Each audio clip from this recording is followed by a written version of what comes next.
think we can start our second day. Hello everyone, it's a pleasure to see you here. And now we're going to start the first panel. It will be about launching the game on PC and console in now realities comparing to the previous years. And here we are with our experts. It's Jack Doon, it's Ata Sergey, and it's Maria Lupi. And like I am Roman Remes, so please guys, if you mind, introduce yourself a little bit.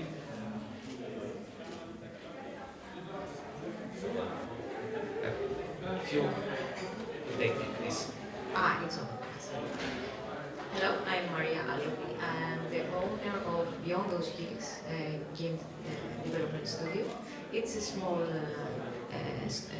studio that we develop indie games. We are on our fourth title, and all of them are premium titles. So lately we have focused on PC, especially on Steam, and we do some our games. We port it in consoles. So that's you. Hello. It's a bit strong, this one. I'm Anta. I'm the managing director, co-founder of Torpor Games. We make political games that basically bridge storytelling and strategy. We launched a game called Suzerain in 2020, and we launched 3 updates and our first DLC for it last year. We're about 20, and most of our staff is here in Berlin. And I'm here to share a bit about that journey and what worked and what didn't, and discuss. All right, and then my name is Jack Dunn. I'm the VP of Research Operations at PlaytestPad.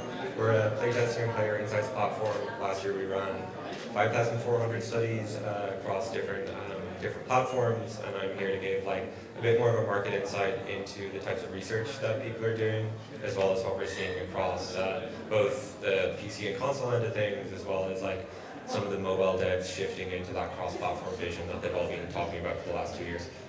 Yes, thank you guys. So I think normally we can go with the main differences between how to launch right now the game on PC and console, and from your expertise, what do you see that it was before and how it is now? So just brief introduction of your expertise, of your vision of the market right now, and then we can just evolve this. I can start on that, yeah. So the market's changing an awful lot. If we talk just about Steam over the last couple of years, the amount of games, the difference in the amount of games that was released in 2023 and 2024 was something in the region of 5,000 games, which is the best part of 100 games a week. And that difference is the same as the difference between 2019 and 2023. So just the scale of things that are launching on PC right now is much, much bigger, and you have to be much better prepared for that. And those numbers don't show any signs of slowing down, with developers moving again from mobile into cross-platform, as well as development time coming down significantly, especially for studios that are being powered by AI. At GDC this year, there was an awful lot of talk of vibe coding and being able to build games over the course of a weekend. That just means that there's going to be more products in the market which are generally going to be of a lesser quality, or almost always going to be of a lesser quality if they're developed that way. And I think one of the things that you brought up in earlier conversations, Ada, was the power of community through all of this. Yeah, would you also like to? Yeah, I think the community has been a big part of why things worked out for us, because essentially when we launched our game, we had very low number of wishlists compared to the other portfolio companies with our publisher. But we had a very active Discord community. We had a lot of people who are role-playing, doing ARG events, tracking news that we were doing for pre-launch. So essentially we could mobilize our audience and bring it to Steam. And I think a lot of people expect Steam to bring you an audience, and I think Steam does that. But it's a push and pull that's happening, and you gotta bring your own ammo, and your audience is your ammo into that algorithm. So that's what we've saw, and we kind of replicated the same marketing campaign and community mobilization strategies, which are ARG campaigns, role-play sessions, building up to a launch, and then directing everyone to the platform with our DLC as well. So our DLC 4x our daily active user counts with the same strategy, and that kind of shows that there is at least somewhat of a methodology and demand to what we do. So community has been a big focus for us from the start, and I think it will be for a lot of companies in this space as things get more competitive. So when we started development, thinking about our next title a few years ago, 22. So you start, you have to build a strategy and decide if you are going to build this game or not. We are in a very different segment. Let's say we develop very niche products, kind of arty and some innovative elements. So that's tough to say, but it's what we did so far. So when we started, you hear about what is the baseline of how many wishlists you have to reach to be at least mentioned that you exist on Steam. How can you? So you started back then that you have to have at least 7,000 wishlists. After 6 months and after 6 months, all of these numbers are going up and up and up. So when you are a small studio and you start, with a strategy how to find to build a community around this, and this is my top. This is how where I can reach because it's a very niche topic what I'm doing. So it becomes really very difficult over the time. So now when we reached the 20,000 wishlist, we already knew that it's too low. Why? Because back then wishlist was powerful. I mean the players was really know what wishlist means. When they wishlist something, it meant something for them. Now, people just wishlist, so they have a huge wishlist, not even remember. So it's not a real fan base. I have seen similar cases, art games like us with 2,500 wishlists that converted in a number that was too low on the launch. So when I started, the conversion rate of sales from wishlist was something like 10%, 20%. That's an incredible number right now. So you are talking about 1% now. So it is getting every 6 months or even faster, very difficult. The saturation of the market and things like that.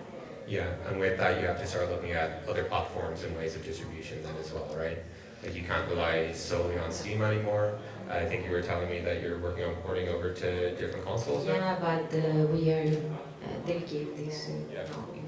We So I still don't have have a to- lot of details there. But we also can a little bit concentrate how is the way to push right now as the indie, maybe keywords, a little bit of the store page optimization. So what tags can be added. So what is your stories, how you managing with it, and how you see from perspective of a person who see a lot of this. I think it's very important to develop a strong community relationship, keeping updates on what you're changing about the game, actually taking in feedback, surveying a lot, making sure that you're giving them an experience that's not just releases, but everything in between, so that you can mobilize them basically. And I think that is done through many different ways. You gotta get creative, because you cannot drop content on PC, console every week, like you can do maybe on mobile in some games. It is very challenging, especially if you're targeting a mid-core, hardcore audience, which we are targeting. But then you have to compensate. And how do you compensate? So we create stories outside of the game to hook people to an upcoming content launch, so they can actually prepare mentally. And when the content launch comes, it amplifies their experience. So we're taking the game out of the game, and we're using our IP to kind of really bind people under this experience, basically. That works. So it's not only keywords, store optimization page and everything, you're basically creating own community and you play working with them. That's the extra task. Yeah. And I think to the previous point, there is massive wishlist inflation, and I really don't think wishlists are a good metric these days, based on what I've seen as well. I've seen games with 150k wishlists do less than 5k sales, so yeah, I agree with that. That's it. Can I continue? So, Yes. when we build a strategy how to bring clients to our wish list, that's the basic strategy. And now it's not enough. So you have to go to use Steam to bring these people to engage in some of your platform, for example, Discord. So one major difficulty for me was a few months ago that Steam changed its policy and we couldn't have this bar of Discord on the top. You remember? It was the time that I started, and they said, "Come on now." Not even in 1 week. I saw that in 1 week, and then removed it. But this is huge, because we could use this because we are working to bring people to Steam. It's important for us to use Steam to bring it in our platforms because we can keep them here for a while and to engage them with more more material, and then to remind them and buy the game. So otherwise they can forget or never heard again. As you were saying before, like this importance of pre-launch week, so you need to do extra events and all these things just to make them like tucked into the game because the conversion rate is so small, so it's also important. Yeah, and then keeping that community engaged and making it your own is incredibly important for these kind of like, I don't know what we're calling, like iceberg events or white whale events. Like we've got GTA 6 coming out at some point in the next 6 months. Hopefully for me, maybe not hopefully for you guys. But in order to keep people engaged and not just forget about you on the internet, essentially. I'm actually curious. I know it only came out 2 days ago, but did you see any kind of impact on the new Elder Scrolls game in your own communities or sales or anything? For us, no, because we make very specific type of game. It's very politically themed, so we have a very different type of audience. Because our game launched 4 days before Cyberpunk, and we still reached massive audience. So it's a very different audience. Yeah. And I think that is also very important with PC console. You're not going for width and impression pure. You're going for actually very few people who are high engagement that spread virality. And they will go around and be your champions around forums, threads, and they will amplify. Because a lot of people are hearing of quality through hearsay in the PC console space, not through just, oh, they've been targeted by an ad. Actually being targeted by an ad for a PC mid-core player is not a good thing. They'll be like, oh, I'll just be more cautious now because somebody paid an ad to put this in front of me. Was that a strategy that you set out from the beginning, or is it something that you kind of pivoted to once you'd seen a couple of metrics come in? We had it from the start because we are gamers at heart, so we kind of treat the audience how we wanted to be treated as gamers, and we keep that philosophy. And I think they see that with the constant engagement and behavior. What do you think about like this trending new like sectors? How do it amplify, or like what is the effect of this being like listed in this list? Like how do you see from perspective, Jack? Of And we start with discoverability. It's the whole point. How do you, for example, work on it? On Steam, the discoverability, and basically, how are you working with keywords? Yeah, I think the tags. Something else. Yeah, the tags are very important because they kind of define how the algorithm places you, and the tag behaviors do change. So I know of people who just do tag optimization and change how the metrics, look at how the metrics change. So there's, I think, a tag aspect. How do you tag your game correctly? How do you find like your target tag audience? But that's Steam alone. There's also like the console aspect that is a very different space. But at least in Steam, there is some levers you can pull and push, I feel like. Whereas I don't know how Xbox Store is handling things. Have you seen a huge difference with changing tags on Steam, for example? Because there is a lot of discussion about it, but I haven't felt this. Yeah, I think there are some changes. So some tags did cause us to get bad reviews because people's expectancy of the product was not being met. So we aligned the tags a bit closer to what the core experience is. I think that did something. But overall, I can't tell exactly like, oh, this many 100,000 impressions or so. How was it for you? Yeah. Not huge changes. Just, I feel like blind when I change things. randomly, not like planned and structured. And as Jack mentioned, maybe we can like what right now questions of changing the platforms, adding the new ones. Yeah. So yeah, I'm kind of curious to understand a little bit more. So my background is mainly in mobile. and we've been seeing a lot of mobile developers say, hey, we're basically not able to make as much money as we could on mobile anymore, so we need to go into different platforms. There's lots of, frankly, fascinating new ways of being able to develop games for cross-platform. I understand that in like the space that you're in, cross-platform might mean moving to console or Switch as opposed to going to mobile. But what are the kind of considerations that you have to have for doing that? Like, are you exclusively doing that outsourced kind of thing, or are you building games from like maybe a cross-platform vision from the outset?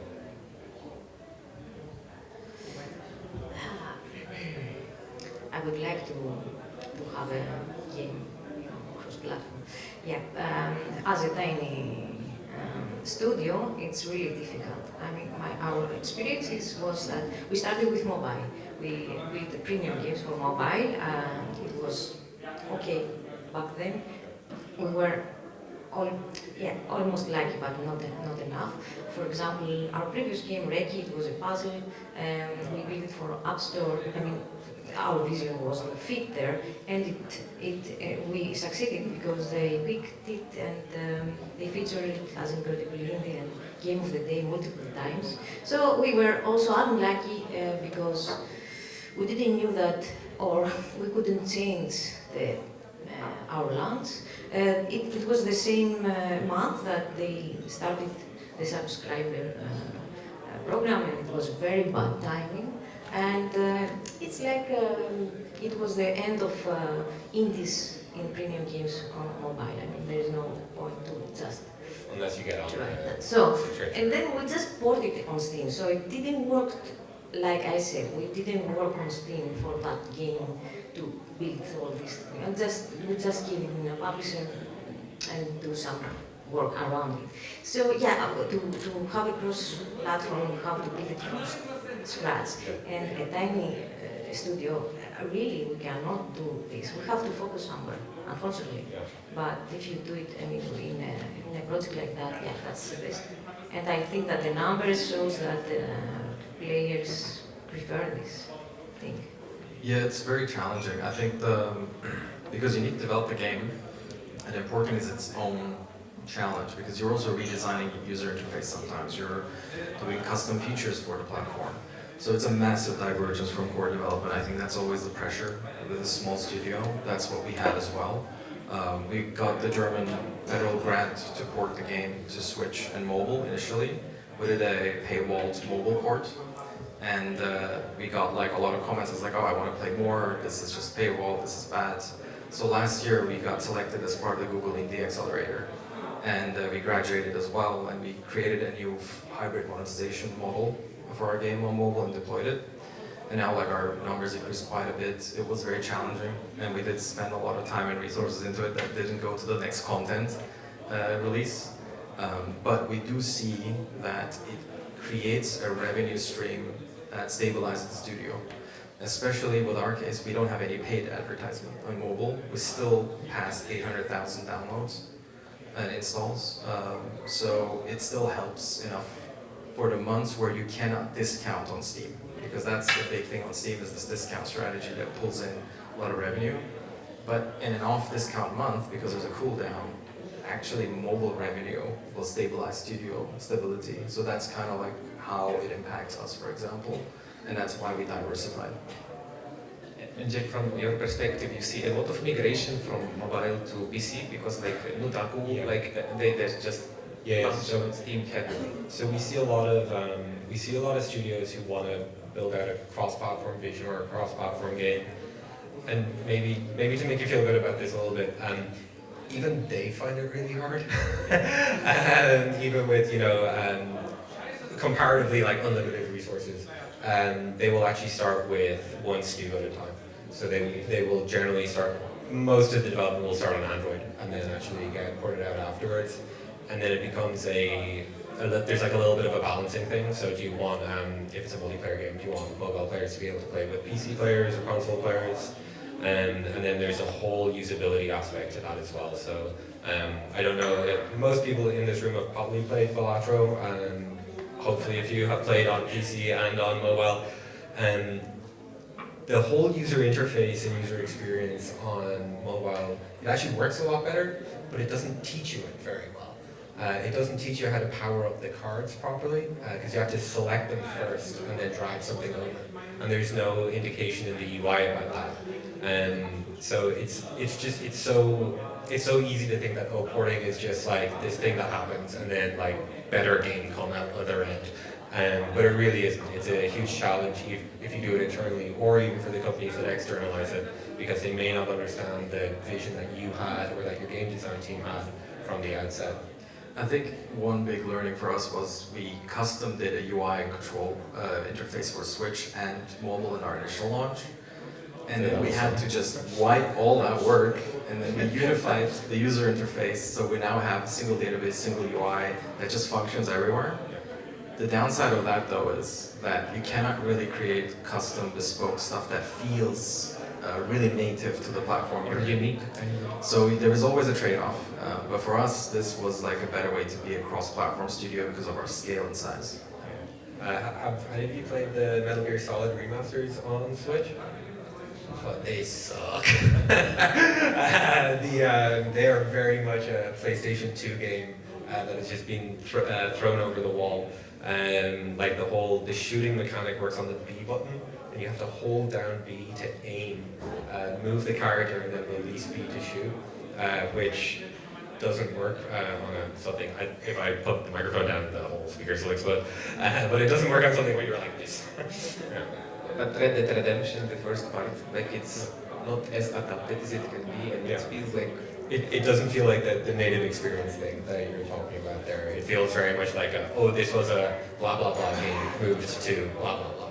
Yeah. And like maybe we can talk a little bit more post-launch strategy. So you launched, you warmed up the community, everyone is like ready, you do this, and then Mateo mentioned about this like sales strategy that it's like need to work, and then when it's like a week of quiet or months of quiet, you need to compensate it with cross-platform. And so what is right now the strategies you see working most?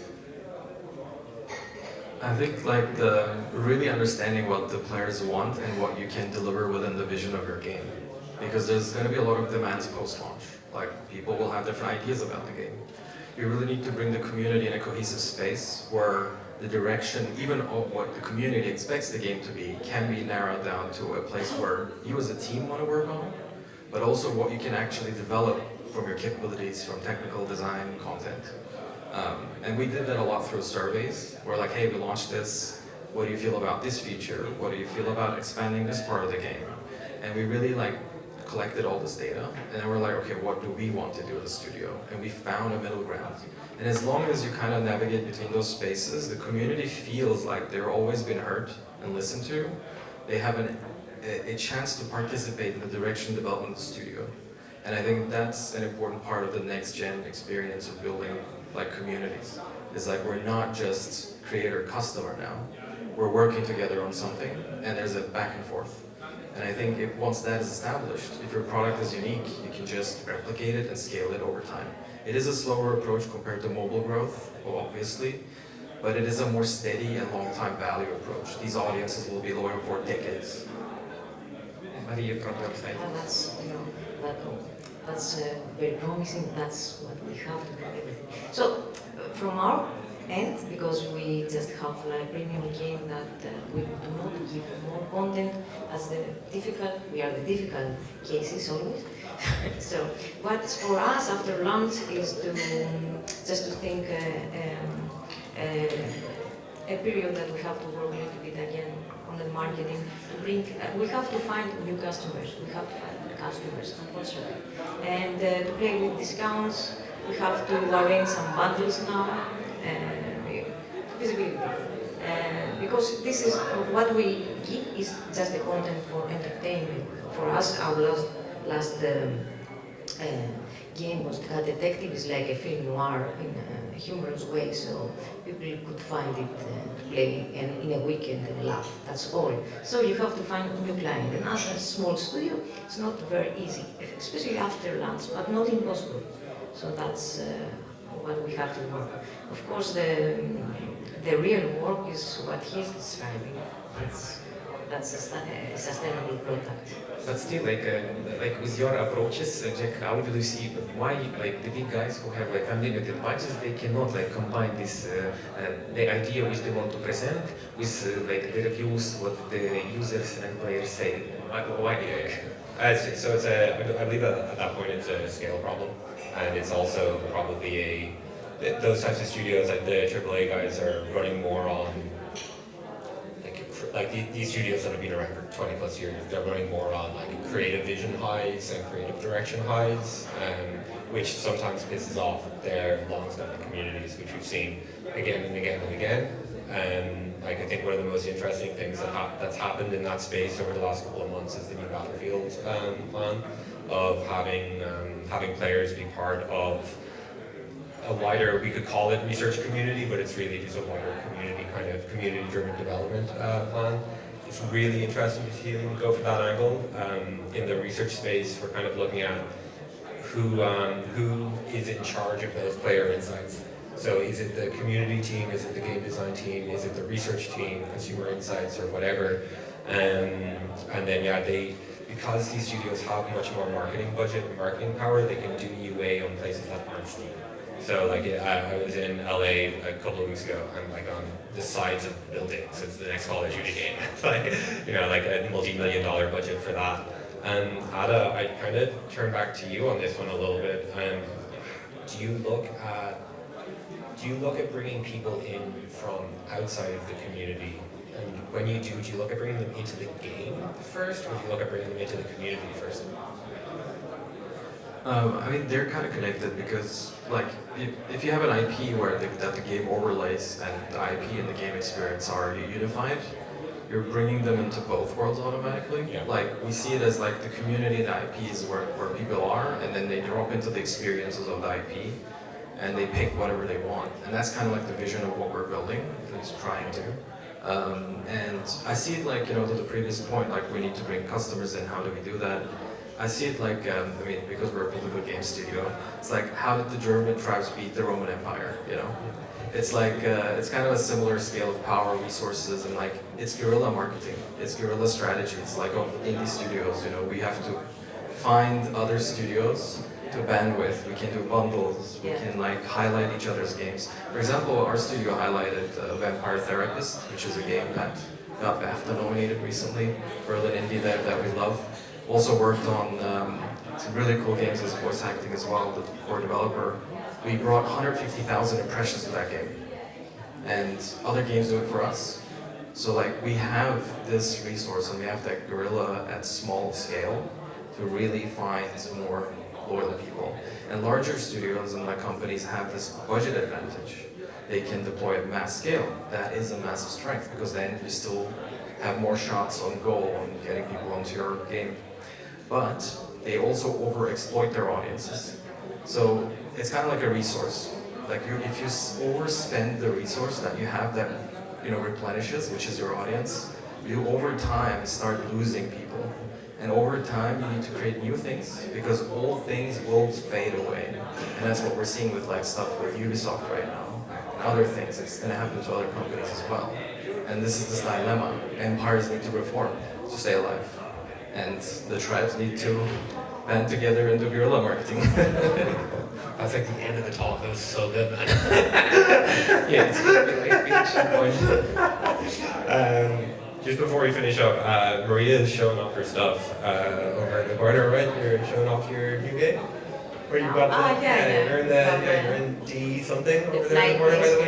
Yeah, now we're trying a space building simulation with a decorative simulation. Let's say we play with nice visuals, and the vision is that to bring to the player a platform, a tool to design a wonderful, really design apartment or huge building, in a few minutes, without any especially interior design knowledge, and without budget. The dream, apartment or house. It's just that. We are trying this one. So thank you guys. I also maybe just quickly Jack to ask you why the big guys don't implement like the success of Dota 2, who have the like test build and the playable build. Like only Battlefield try to do it now. Why they will take so much time? It's very expensive and you need a very, very hardcore audience for that. That's like, and you also need, like we were talking about earlier, you need scale. For a test server, you need thousands of people in order to figure out if things are going to work or not. And it's something that PC devs are, like in that AAA space, are getting much more into the idea of doing now. Again, taking a lot of learnings from Wild with A/B testing and that type of thing. So yeah, thank you. So thank you guys for participating here. Thank you audience, and let's have a good day. Right, thank you, Evan. Thank you.